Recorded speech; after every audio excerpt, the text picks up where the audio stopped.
दोस्तों, स्वागत है आपके अपने YouTube चैनल 7 स्टार एजुकेशन पे। मैं आपके बीच लेकर आया हूँ स्पेशल रूल की सेकंड क्लास, जो कंपटीशन एग्ज़ाम के लिए बहुत ही आपके लिए हेल्पफुल होगी। चैनल पे नए हैं तो सब्सक्राइब करें, लाइक करें और अपने दोस्तों के साथ शेयर करें और क्लास को एंड तक ज़रूर देखें।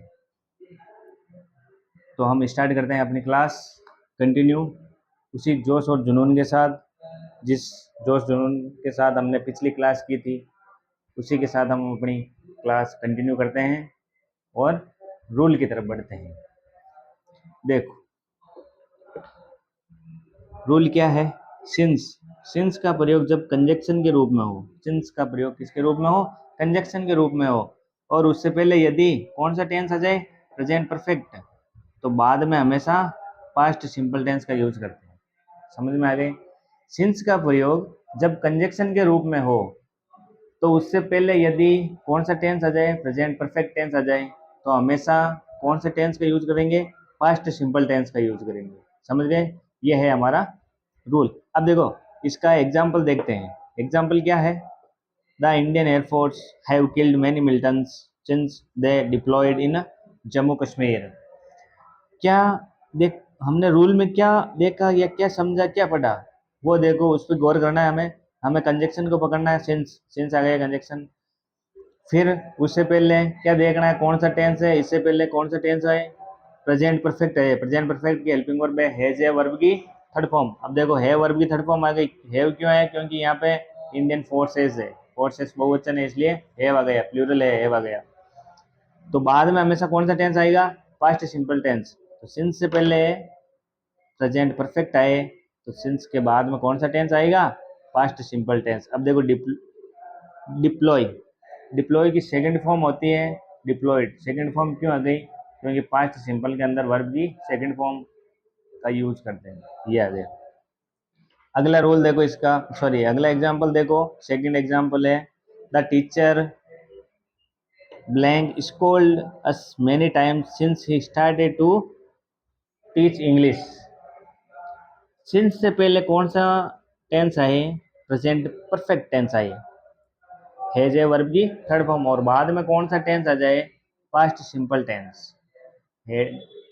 Sorry past simple tense, verb की सेकंड फॉर्म आ जाए। अब देखो, यहाँ पे ब्लैंक दे दिया है, लेकिन सिंस के बाद क्या दे दिया? Past simple tense. तो इसका मतलब हमें क्या पता है कि सिंस से पहले प्रेजेंट परफेक्ट टेंस आता है और सिंस के बाद पास्ट सिंपल टेंस आता है। कब आता है? जब दोनों के बीच में, दोनों से पहले या तो प्रेजेंट परफेक्ट आ जाए या फिर बाद में पास्ट सिंपल आ जाए, तो समझिए। तो ये हुआ हमारा जो रूल हमने पढ़ा, उसके एग्जाम्पल। अगले रूल की तरफ चलते हैं। तो हमारा अगला रूल है ये। देखो अगला रूल क्या है, क्या बोल रहा है, क्या करना है, क्या नहीं करना है, उसके बारे में देखते हैं। अगर चैनल पर नए हो तो प्लीज़ सब्सक्राइब करें, शेयर करें अपने दोस्तों के साथ, और लाइक करना ना भूलें, लाइक करें। तो चलो चलते हैं, हम बढ़ते हैं हम अपनी अगली क्लास, अगले रूल की तरफ, उसी जोश और जुनून के साथ। देखो क्या है rule? Had better, had rather, had sooner, would better, would rather, would sooner. कहने का मतलब had better, had rather, had sooner, would better, would rather, would sooner आ जाए और लेट आ जाए, इनके बाद हमेशा कौन सी फॉर्म का यूज करते हैं? वर्ब की फर्स्ट फॉर्म का यूज करते हैं। कौन सी फॉर्म का यूज करते हैं? वर्ब की फर्स्ट फॉर्म का यूज करते हैं। Head better, had rather, would सुनर, हेड सुनर, वुड बेटर, और लेट। ये लेट को मत बोलना, ये लेट। इनके बाद हमेशा कौन सी फॉर्म आएगी? वर्ब की फर्स्ट फॉर्म आएगी। अधिकतर एग्जामिनर हेड दे के हम रेदर वगैरह करते हैं, तो हेड के साथ हमेशा वर्ब की थर्ड फॉर्म आती है। इसलिए यहाँ पे हम क्या कर देते हैं? गलती कर देते हैं। इसलिए अगर हेड के साथ ये वर्ड आ जाए तो वर्ब की फर्स्ट फॉर्म का यूज करना है। समझ गए? नहीं तो अगर हेड के साथ इन वर्ड के अलावा कोई सा भी वर्ड हो तो कौन सी आएगी?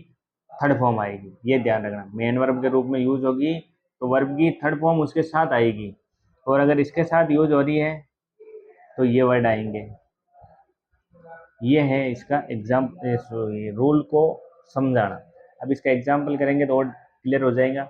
और हाँ, एक बात है, अगर आपको कोई भी डाउट हो ना तो कमेंट बॉक्स में आप ज़रूर एक बार कमेंट करें, मैं आपका 100% आपका डाउट क्लियर करूँगा, समझ गए, और आपकी कमेंट का रिप्लाई दूंगा। कहीं पे भी कोई भी दिक्कत हो तो तुरंत प्रभाव से कमेंट करें, और कमेंट के माध्यम से आप बता सकते हो, या फिर मेरे जो नंबर है उन पे आप टेक्स्ट मैसेज भी कर सकते हैं या व्हाट्सएप मैसेज कर सकते हैं, समझ गए।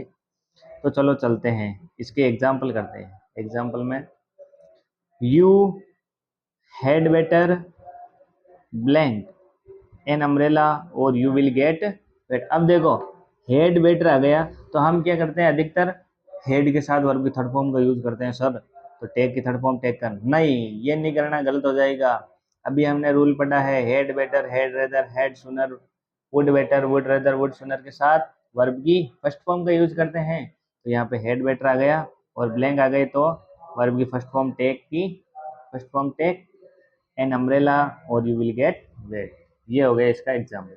अगला देखो, it would better to played, और एक बात ध्यान रखना, टू के बाद हमेशा वर्ब की फर्स्ट फॉर्म ही आती है। ये भी अगर आपको ये रूल याद नहीं हो तो टू के बाद हमेशा वर्ब की फर्स्ट फॉर्म का यूज करते हैं, समझ गए। इसके भी ऐसे भी कर सकते हैं आप। तो देखो, it would better to played, इसको समझ, मतलब इसको भूल जाओ, क्या भूल जाओ, इसको भूल जाओ, पूरा एक ही देखो, it would better to played cricket in the ground. अब देखो, यहाँ तक तो हो गया पूरा, ये एरर का दे दिया, एरर फाइंड आउट का क्वेश्चन आता है एग्जाम में, तो एरर का दे दिया।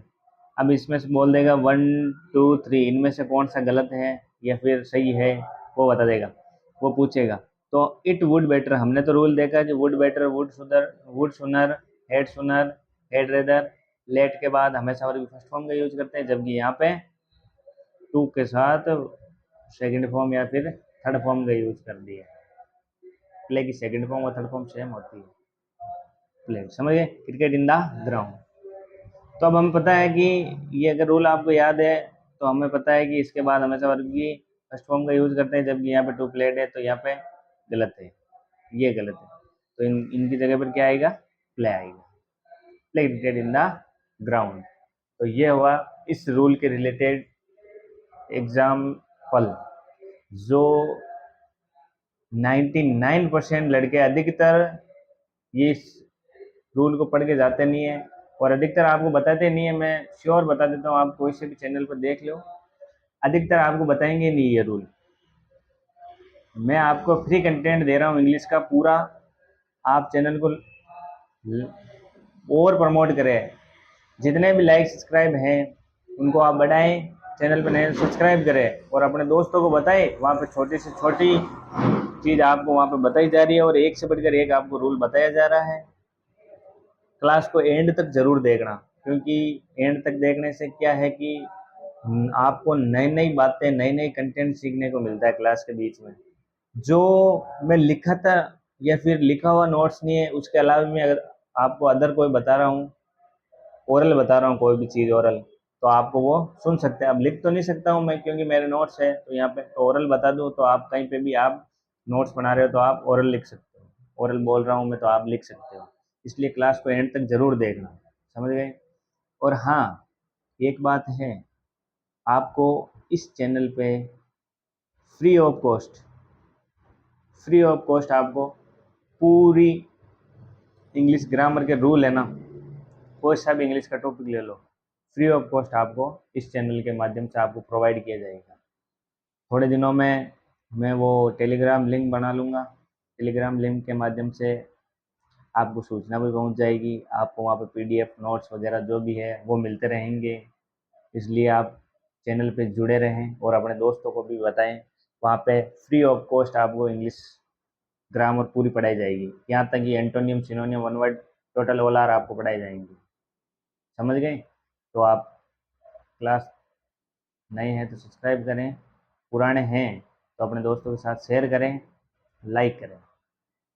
फ्री ऑफ कॉस्ट आपको इंग्लिश ग्रामर का पूरा कोर्स मिल रहा है, तो आप क्यों पैसे दे के पढ़ रहे हो वहाँ पे। वही कंटेंट मैं आपको उससे भी बेटर है यहाँ पे कंटेंट आपको मेरे चैनल पे दे रहा हूँ। तो आप, मेरा तो एक ही सजेशन है, आप फ्री ऑफ कॉस्ट आपको अच्छी से अच्छी नोट्स मिल रहे हैं, अच्छी से अच्छी वो कैब मिल रही है, तो आप क्यों पेमेंट दे के खरीद रहे हो? समझ गए? तो फिर हम चलते हैं अपने अगले रूल की तरफ। अब देखो, अगला रूल है हमारा मॉडल का। किसका है? मॉडल का। मॉडल्स, मॉडल जैसे shall, will, can, could, may, must, etc, इनके बाद तो हमेशा ये तो क्या है, प्राइमरी का रूल है, वर्ब भी फर्स्ट फॉर्म का यूज करते हैं। समझ गए? मॉडल के साथ हमेशा, मॉडल कोई सा भी आ जाए तो उनके साथ किसका यूज करते हैं? वर्ब की फर्स्ट फॉर्म का यूज करते हैं। मॉडल कोई सा भी आ जाए, वर्ब की फर्स्ट फॉर्म का यूज करते हैं। कोई सा भी मॉडल आ जाए, वर्ब की फर्स्ट फॉर्म का यूज करते हैं। जैसे we can play cricket, model आ गया, वर्ब की फर्स्ट फॉर्म आ गई। आई कैन वीक इंग्लिश या math, we can go to home. समझिए? मॉडल कोई सा भी आ जाए, वर्ब की फर्स्ट फॉर्म का यूज करते हैं। समझिए? अब ये क्या है, नॉर्मल एक से जो हमने फिफ्थ सिक्स क्लास में ये जो रूल पढ़े हैं वो रूल है। क्या है कि काफ़ी बच्चों की इंग्लिश बहुत ही वीक होती है कि सर हमें तो आती नहीं है, नहीं आती। तो मैं, मेरा इस चैनल पर पढ़ाने का एक ही उद्देश्य है, गरीब से गरीब बच्चा यहाँ पे पढ़ के सिलेक्शन ले। समझ गए? गरीब से गरीब बच्चा यहाँ पे पढ़ के सिलेक्शन ले। अगर किसी के पास पैसे देने की या फिर किसी की आर्थिक स्थिति कमज़ोर है तो आप, मैं आपको फ्री ऑफ कॉस्ट यहाँ पे पूरी इंग्लिश ग्रामर पढ़ा रहा हूँ, तो आप यहाँ पढ़ें। मैं 100%, 101% आपको बोल रहा हूँ, आपको जो भी यहाँ पे पढ़ाया जाएगा एकदम एक्यूरेट कंटेंट पढ़ाया जाएगा। तो देखते हैं हम अगला। यदि वाक्य के शुरुआत में रिक्त स्थान हो, यदि वाक्य की शुरुआत में क्या जाए, रिक्त स्थान हो, तो वर्ब की फोर्थ फॉर्म का यूज करते हैं। फोर्थ फॉर्म मतलब आईएनजी फॉर्म का यूज करते हैं। स्टार्टिंग के अंदर खाली जगह आ जाए या फिर ब्लैंक आ जाए तो वर्ब की फर्स्ट फॉर्म के साथ आईएनजी का यूज करते हैं। जैसे ये आ गई वर्ब, इसके साथ आईएनजी यूज करके लिख दिया, प्लेइंग क्रिकेट, आई कम किया। दूसरा है seeing a lion, I ran away. Starting में खाली जगह आते ही वर्ब की फर्स्ट फॉर्म प्लस आईएनजी का यूज करते हैं। अगला रूल देखते हैं। अगला रूल क्या है? यदि रिक्त स्थान से पहले, यदि रिक्त स्थान से पहले प्रीपोजिशन आ जाए, जैसे at, for, of, in, on वगैरह वगैरह, तो हो तो मतलब यदि रिक्त स्थान से पहले क्या आ जाए, प्रीपोजिशन आ जाए, ये या फिर जो भी प्रीपोजिशन है, इन, एट, इनटू, ओवर, अपॉन, ये सब प्रीपोजिशन है, ईटीसी हो, तो वर्ब की फर्स्ट फॉर्म के साथ आईएनजी का यूज करें। मतलब रिक्त स्थान से पहले प्रीपोजिशन आ जाए तो वहाँ पे किसका यूज करेंगे? वर्ब की फर्स्ट फॉर्म के साथ आईएनजी का यूज करेंगे। जो भी वर्ब दे रखी है उसके साथ आईएनजी का यूज करेंगे। अब इसके एग्जाम्पल देखते हैं। एग्जाम्पल क्या है? अगर नहीं आपको एक बार में देखने में समझ नहीं आया तो बार बार देखो, एक बार नहीं, दो बार देखो, तब तक आपको याद रहेगा। समझ गए? तो ये करना है आपको। तो अब जो मैंने क्या कहा, रिक्त स्थान से पहले अगर कोई सा भी प्रीपोजिशन आ जाए, रिक्त स्थान से पहले कोई सा भी प्रीपोजिशन आ जाए तो हमेशा वर्ब के साथ आईएनजी फॉर्म का यूज करते हैं। समझ गए? जैसे ही इज फॉन्ड ऑफ, अब ये यहाँ पे ब्लैंक है, क्रिकेट आ गया। अब देखो, ब्लैंक यानी खाली जगह से पहले क्या आ गया, प्रीपोजिशन आ गया, तो हमें पता है जो भी वर्ब दे रखी है उसके साथ आईएनजी फॉर्म लगाएंगे। ये लगा दी। अगला एग्जाम्पल है, अगला एग्जाम्पल क्या है? देखो, वी नहीं sorry, he went in searching of food, he went. अब देखो यहाँ पे ब्लैंक आ गया, ये यहाँ पे ब्लैंक है, और कोष्टक में सर्च वर्ब दे रखी है, और यहाँ पे कोष्टक में प्ले वर्ब दे रखी है। तो यहाँ पे अब देखो, ब्लैंक से पहले क्या आ गया, प्रीपोजिशन आ गया, इन। तो हमें पता है रिक्त स्थान से पहले या ब्लैंक के पहले प्रीपोजिशन आ जाए, क्या आ जाए, प्रीपोजिशन आ जाए, तो हमें क्या करना है, जो भी वर्ब दे रखी है उसके साथ आईएनजी फॉर्म लगानी है। तो हमने लगा दी searching, he went in searching of food. तो ये हुआ अगला रूल कंप्लीट हमारे। इसके जस्ट अगले वाला रूल देखते हैं क्या है क्या नहीं है। देखो, अगला रूल क्या है? एज इफ, एज दो से पहले प्रेजेंट सिंपल हो तो उसके बाद में पास्ट सिंपल आता है। कहने का मतलब मेरा ये है कि एज इफ एज दो से पहले प्रेजेंट सिंपल टेंस हो, एज इफ एज दो से पहले प्रेजेंट सिंपल टेंस हो तो उसके बाद में कौन सा टेंस आएगा? Past simple tense. समझ में आ गया?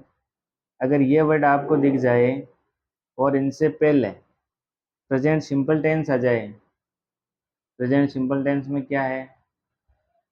वर्ब की फर्स्ट फॉर्म के साथ एस आई एस का यूज करते हैं। कौन से सेंटेंस में? एफर्मेटिव सेंटेंस में वर्ब के साथ एस आई एस का यूज करते हैं। प्लूरल सब्जेक्ट हो तो ओनली वर्ब की फर्स्ट फॉर्म का यूज करते हैं। इंट्रोगेटिव नेगेटिव हो तो डू डज का प्रयोग करते हैं।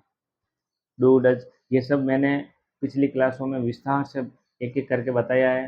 अगर किसी ने नहीं देखी हो तो पिछले वाली क्लास जरूर देखें एक बार। तो चलो चलते हैं। एज इफ एज दो से पहले प्रेजेंट सिंपल टेंस हो तो उसके बाद में कौन सा टेंस आएगा? पास्ट सिंपल टेंस आएगा। इनसे पहले प्रेजेंट सिंपल होगा तो इनके बाद में कौन सा टेंस होगा? पास्ट सिंपल टेंस होगा। जैसे he knows everything about me as if he were my graduation, sorry my guardian. He knows everything about me as if he were my guardian. अब देखो क्या हमने क्या रूल पढ़ा? एज इफ या as दो में से कोई सा भी वर्ड आ जाए और उससे पहले प्रेजेंट सिंपल आ जाए। सर प्रेजेंट सिंपल कैसे पता चला? यहाँ पे तो है ही नहीं प्रेजेंट सिंपल। अब देखो वर्ब कौन सी है? वर्ब नाउ का मतलब होता है जानना, नाउ का मतलब जानना, तो ये वर्ब है। अब इसके साथ एस या एस लगा है, इसका मतलब श्योर ये कौन सा टेंस है? Present simple tense. कौन सा टेंस? Present simple tense. हमें पता है एज इफ एज दो से पहले प्रेजेंट सिंपल टेंस आए तो बाद में पास्ट सिंपल टेंस आता है। अब पास्ट सिंपल में देखो यहाँ पे वर आ रखी है। मैंने स्टार्टिंग में बताया या तो पास्ट सिंपल आ जाए, सॉरी वर्ब की सेकंड फॉर्म आ जाए या फिर वर आ जाए तो वो कौन सा टेंस होगा? Past simple tense. समझ गए? तो यहाँ पे वर आ गया, वर माई गार्जियन। ये हुआ उसका एज इफ एज दो का रूल। अब इसी का देखो, इसी में सेकंड रूल है इसका। थोड़ा स्क्रॉल करते हैं फिर इसको ये लो एकदम, ये हो गया सही। अब देखो परंतु इनसे पहले, किनसे पहले? एज दो इफ इफ एज दो से पहले पास्ट सिंपल टेंस आ जाए और बाद में पास्ट परफेक्ट टेंस का यूज करते हैं। तो समझ में आ गया? सर क्या पहले तो क्या बताया और अब क्या बताया? पहले वाले में और अब वाले में बहुत अंतर है। पहले में मैंने क्या बताया? एज इफ एज दो से पहले प्रेजेंट सिंपल आए तो सेकंड वाले वाक्यों में पास्ट सिंपल का यूज करें। अगर एज इफ अगर एज इफ एज दो से पहले कौन सा टेंस आ जाए? पास्ट सिंपल टेंस आ जाए। पहले पास्ट सिंपल आ जाए तो बाद में कौन से टेंस का यूज करना है? पास्ट परफेक्ट टेंस का। ये ध्यान रखें। एज इफ एज दो से पहले अगर एज इफ एज दो से पहले अगर प्रेजेंट सिंपल हो तो किसका यूज करेंगे? पास्ट सिंपल का। और अगर एज इफ एज दो से पहले पास्ट सिंपल हो तो बाद में पास्ट परफेक्ट का यूज करेंगे। अंडरस्टैंड? कहने का मतलब ये है कि एज इफ एज दो से पहले प्रेजेंट सिंपल आए तो पास्ट सिंपल का यूज करते हैं और एज इफ एज दो से पहले पास्ट सिंपल आ जाए तो बाद में पास्ट परफेक्ट का यूज करते हैं। देखो he knew everything about me as if he blank my guardian. देखो वो और ये रूल सेम ही है लेकिन वर्ब चेंज दे रखी है। इसमें देखो ही न्यू, न्यू का मतलब नाउ की सेकंड फॉर्म नाउ न्यू होती है। नाउ की सेकंड फॉर्म क्या होती है? न्यू। तो यहाँ पे न्यू दे रखी है। अब देखो हमने रूल पढ़ा एज इफ एज दो से पहले कौन सा टेंस आ जाए? पास्ट सिंपल टेंस आ जाए। कौन सा टेंस आ जाए? पास्ट सिंपल टेंस आ जाए तो बाद में पास्ट परफेक्ट का यूज करते हैं। पास्ट परफेक्ट की हेल्पिंग वर्ब होती है had been, sorry had verb की थर्ड फॉर्म। पास्ट परफेक्ट की हेल्पिंग वर्ब क्या होती है? हेड वर्ब की थर्ड फॉर्म। तो ये आ गई हेड वर्ब की third form, had been my guardian. अब देखो इस रूल में, इस रूल में यहाँ पे देखो एज इफ से पहले कौन सा टेंस है? Present simple. तो यहाँ पे आ गया पास्ट सिंपल। समझे? और यहाँ पे देखो एज इफ से पहले पास्ट सिंपल आ गया। कौन सा टेंस आ गया? पास्ट सिंपल आ गया। तो सेकंड वाले वाक्य में क्या आ जाएगा? Past perfect tense, had verb की थर्ड फॉर्म। तो ये हुआ हमारे टेंस। टेंस टेंस हमारे कंप्लीट हो गए। टेंस हमारे कंप्लीट हो गए। फिफ्थ फिफ्थ से लेके ट्वेल्थ लेवल तक, फिफ्थ क्लास से लेके ट्वेल्थ क्लास तक मैंने करवा दिए। मतलब जो फिफ्थ क्लास से लेकर ट्वेल्थ क्लास तक के जो भी टेंस के क्वेश्चन आते हैं वो भी मैंने करवा दिए हैं। और all competition, all competition, all competition exam के रिलेटेड जो भी क्वेश्चन बनते हैं आपके इंपॉर्टेंट वो मैंने रूल बता दिए। मतलब फिफ्थ क्लास से लेकर ट्वेल्थ क्लास में जिसके भी इंग्लिश है क्या कंपलसरी है? वो तो इंग्लिश है। उसके रिलेटेड में मैंने क्वेश्चन करवा दिए, किस किस टाइप के क्वेश्चन आते हैं वो बता दिए।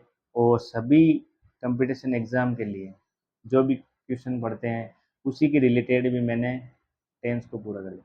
कहने का मतलब ये है कि आप चाहे कंपटीशन की प्रिपरेशन कर रहे हो या फिर आप फिफ्थ क्लास से लेकर ट्वेल्थ क्लास के बीच में हो, तो आप ये क्लास टेंथ की क्लासें आप देख सकते हो। ये आपके लिए बहुत ही हेल्पफुल साबित होगी। मैं दावे के साथ कहता हूँ, आप एक दो बार फर्स्ट क्लास या सेकंड क्लास आप लेके देखो, आपको खुद को रियलाइज़ हो जाएगा कि हमें किस टाइप से पढ़ाया जा रहा है, किस टाइप के क्वेश्चन आ रहे हैं, वो आप सब बता रहे हैं। समझ गए? तो ये हुआ हमारे टेंस का टॉपिक कंप्लीट।